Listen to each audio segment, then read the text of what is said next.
बिस्मिल्लाहिर्रहमानिर्रहीम। अस्सलामुअलैकुम दोस्तों, आपने अपनी पैदाइश से लेकर आज तक दीन इस्लाम से मुताल्लिक बहुत सी नई चीज़ें सीखी होंगी।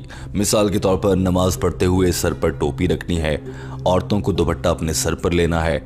इसी तरह से टीम हम कदम ने भी बहुत सी चीज़ें सीखी हैं, लेकिन आज टीम हम कदम अपनी ही सीखी हुई एक चीज़ जो आपने भी सीख रखी है उसे गलत साबित करने जा रही है। और ये सब कुछ सिर्फ टीम हम कदम नहीं बल्कि डॉक्टर जाकिर नाइक ने किया है। डॉक्टर जाकिर नाइक से एक मौके पर इंतहाई दिलचस्प सवाल किया गया और वह सवाल ये था कि नबी पाक सल्लल्लाहु अलैहि वसल्लम की एक हदीस मुबारका है जिसमें फरमाया गया है कि इल्म हासिल करो चाहे तुम्हें चीन जाना पड़े। इसकी जरा वजाहत फरमा दीजिए। डॉक्टर जाकिर नाइक के सामने जब ये सवाल इस हदीस से मुतालिक रखा गया तो डॉक्टर जाकिर नाइक ने तो कुछ इंकशाफात ही कर दिए। इस सवाल में क्या पूछा गया और डॉक्टर जाकिर नाइक ने क्या जवाब दिया, अंग्रेजी जबान में होने वाली इस गुफ्तगू का उर्दू तर्जुमा आज टीम हम कदम आपके सामने रखने जा रही है। सबसे पहले आपको दिखाते और बताते हैं कि पूछने वाले ने क्या पूछा। Assalamu alaikum. My name is Gohar. I'm an accountant. Just very quickly, it's a pleasure to hear Dr. Zakir Naik. Since the first time I heard him, it was one of my ambitions to come and see you, mashallah. You gave a lovely talk. My question is, there's a famous hadith saying by the Prophet, peace be upon him, that we should seek knowledge unto China. Now, I've talked to a lot of brothers about this, and my perspective on it, even though I haven't researched it, is that this knowledge does not talk about religious knowledge, because the religious knowledge at the time was in Saudi Arabia, where the Prophet, peace be upon him, was. And people all over the world were coming to see him at that time for religious knowledge. But what is the question, brother? What is the question? So my question is, this hadith, does it relate to religious knowledge or knowledge of the dunya, science, maths, etc.? सवाल करने वाले ने अपना नाम गौहर बताया है और कहा कि वो एक अकाउंटेंट है और ये लड़का देखने में भी पढ़ा लिखा मालूम होता है। इस लड़के ने अपने सवाल में कहा था कि मैं नबी पाक सल्लल्लाहु अलैहि वसल्लम की एक हदीस से मुताल्लिक आपसे पूछना चाहता हूँ, गो कि इस पर मैंने खुद से कोई तहकीक नहीं की है। सवाल ये किया इस लड़के ने कि हदीस मुबारका में फरमाया गया है कि तुम इल्म हासिल करो चाहे तुम्हें चीन जाना पड़े, जबकि उस मौके पर हज़रत मोहम्मद सल्लल्लाहु अलैहि वसल्लम सऊदी अरब के इलाकों में उनकी हुदूद में क़याम पज़ीर थे। वहाँ पर रहते हुए अगर किसी शख्स को इल्म चाहिए होता, मजहबी इल्म, तो वो यकीनन आप सल्लल्लाहु अलैहि वसल्लम के पास आता, यानी कि उसे सऊदी अरब आना पड़ता। जबकि इस हदीस के मुताबिक कहा जा रहा है कि चीन चले जाओ, कहा यह जाना चाहिए था कि सऊदी अरब आ जाओ।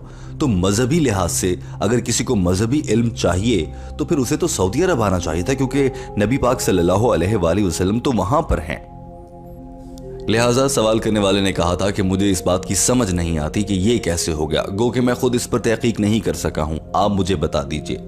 और दोस्तों, जब डॉक्टर जाकिर नाइक ने इस सवाल का जवाब देना शुरू किया तो यकीन जानिए कि यह हमारे लिए भी एक इंकशाफ था। शायद हमारी कम इल्मी है, आपके लिए भी एक इंकशाफ होगा। अपना जवाब देने से पहले डॉक्टर जाकिर नाइक ने इस सवाल को अपने अंदाज से दोहराया, वो भी देख लीजिए, फिर डॉक्टर जाकिर नाइक का जवाब पेश खिदमत होगा। Question that the Prophet said that seek knowledge even if you have to go to China, because religious knowledge was in Saudi Arabia, it was worldly knowledge. So does it mean you can go to China for worldly knowledge? Doctor Zakir Naik ने कहा कि सबसे पहला और अहम point यह है कि यह हदीस जाली है, ये एक फेक हदीस है। डॉक्टर जाकिर नाइक ने कहा कि उस मौके पर तालीम का मरकज चीन नहीं हुआ करता था। डॉक्टर जाकिर नाइक ने कहा कि शेख नासिर अलमानी के मुताबिक यह हदीस एक मौजू हदीस है, यानी कि वो हदीस जो इंतहाई कमजोर हो, जिस पर यकीन न किया जा सकता हो। डॉक्टर जाकिर नाइक ने तो इस हदीस के लिए फेक का लफ्ज इस्तेमाल किया, यानी कि जाली हदीस है, खुद से बनाई गई है। लेकिन दोस्तों, आप और हम तो बचपन से ये हदीस पढ़ते और सुनते आ रहे हैं। देखिए कि डॉक्टर जाकिर नाइक ने क्या कहा। According to Sheikh Nasir al-Albani, this hadith is a mawdu hadith. It's a fake hadith. It's not a correct hadith. Because the center of education even at that time was in China.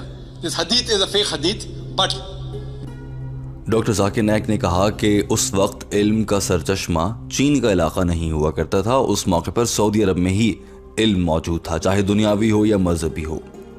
दोस्तों, इस मामले पर team हम कदम ने भी मुख्तसर तहकीक की है और तहकीक से मालूम हुआ है कि जिस मौके पर नबी पाक सल्लल्लाहु अलैहि वसल्लम दुनिया में मौजूद थे और वो बयान फरमाते थे, लोग अहादीस रिवायत कर लेते थे और वो रिकॉर्ड का हिस्सा बन जाती थी, या उसके कोई 500 साल बाद तक भी चीन का तो वजूद ही नहीं था। यहाँ तक कि लफ्ज़ चीन आज से तकरीबन 400 साल पहले इस्तेमाल किया गया है। यानी कि 16वीं सदी में चीन के इलाके को पहली दफा चाइना या चीन कहा गया, जबकि नबी पाक सल्लल्लाहु अलैहि वसल्लम का दौर मुबारक आज से 1400 साल पहले का है। यानी कि 16वीं सदी में अभी 2021 है, इससे 500 साल या 400 साल पीछे जाएं तो 16वीं सदी आ जाती है। तब पहली मर्तबा चीन को चीन कहा गया था या चाइना कहा गया।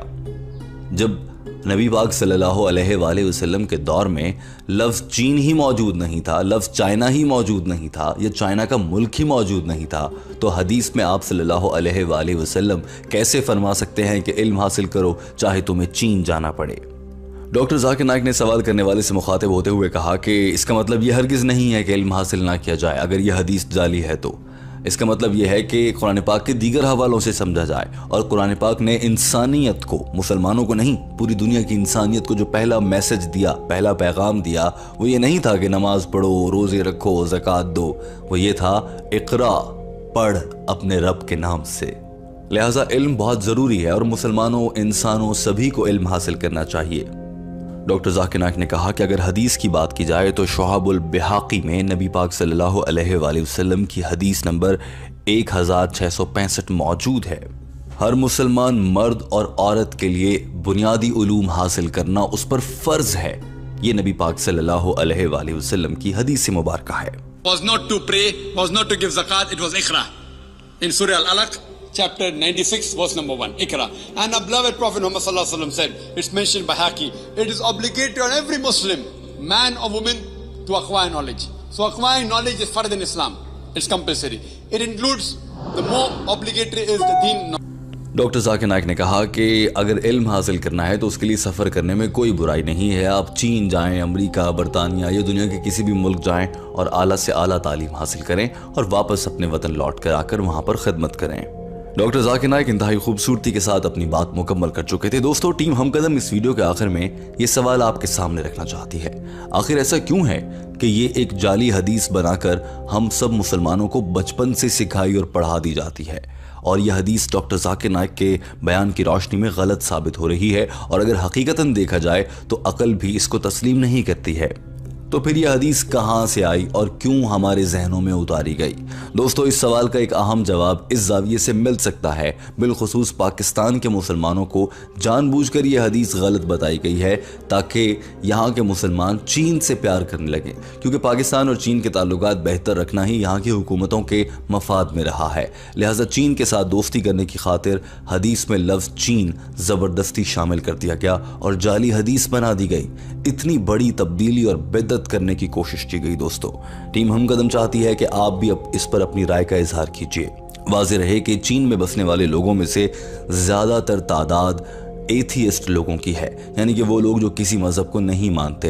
उसके बाद वहाँ पर दीगर मज़ाहिब बिलखुसूस बुद्ध मत को मानने वाले कुछ लोग पाए जाते हैं और तीसरे नंबर पर तादाद जो कि बहुत कम है वो मुसलमानों की है, जिन्हें एगोर मुसलमान कहा जाता है और उन पर बताया जाता है कि चीनी हुकूमत बहुत जुल्म सितम करती है।